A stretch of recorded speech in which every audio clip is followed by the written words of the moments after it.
आजही मृत लोकांची नावे एक एक प्रभागामध्ये 450-500 नावं तशीच आहेत. प्रभाग क्रमांक 10 मध्ये भोसरी मतदारसंघातली नावं आली. प्रभाग क्रमांक 10 हा पिंपरी विधानसभेत मोडतो. नाही तर विरोधकांना हे कळलं पाहिजे की हे काही भारतीय जनता पार्टी करत नाही, एक स्वतंत्र यंत्रणा असते.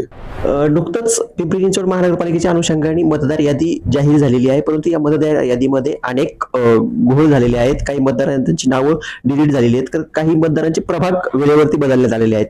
याविषयी बोलण्यासाठी माझ्यासोबत आहेत भाजपाचे आमदार अमित गोरके सर. सर, नेमकं काय या मतदार यादीमध्ये घोळ झालेला आहे, आपण काय ऍक्शन घेतलेले त्याच्यावरती?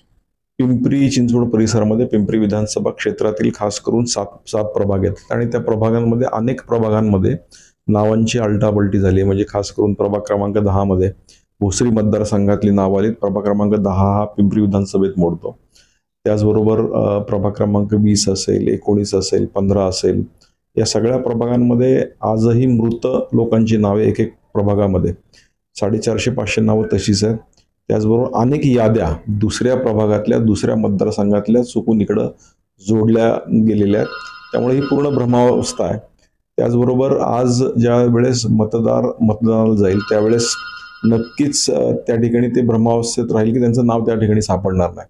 म्हणून काल आम्ही लेखी आक्षेप दिले की अशा प्रकारच्या याद्या तुम्ही रद्द कराव्यात. अनेक नावं खऱ्या अर्थाने जी आलेली आहेत ती नावं पण लवकरात लवकर त्यातनं रद्द करावी, जेणेकरून निवडणूक ह्या सुरळीत पार पडतील.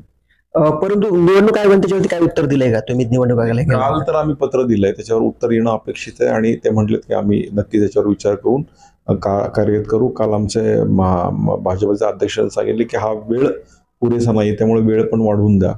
आता खऱ्या अर्थानं हे लवकरात लवकर झालं पाहिजे. आता उद्याचा शुक्रवारी हायकोर्टाचा सुप्रीम कोर्टाचा निकालही आम्ही त्याची वाट बघतोय.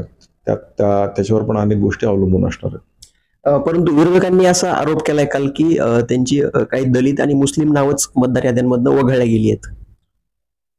नाही तर विरोधकांना हे कळलं पाहिजे की हे काही भारतीय जनता पार्टी करत नाही, एक स्वतंत्र यंत्रणा असते ज्याला निवडणूक आयोग असं म्हटलं जातं आणि त्या निवडणूक आयोगाच्या प्रशासनाच्या माध्यमातून या सगळ्या गोष्टी होतात. त्यामुळे विरोधक हे आरोप करत राहतील. पण आमचंही हेच म्हणणं आहे की आज जी या नावं ऍड झालेली आहेत ती ऍड झालेली नावं ती पण अल्पसंख्याकच नावं आहेत. मग ती ऍड कशी झाली? म्हणजे हा घोळ हा सगळा प्रशासनाचा आहे, निवडणूक आयोगाचा आहे.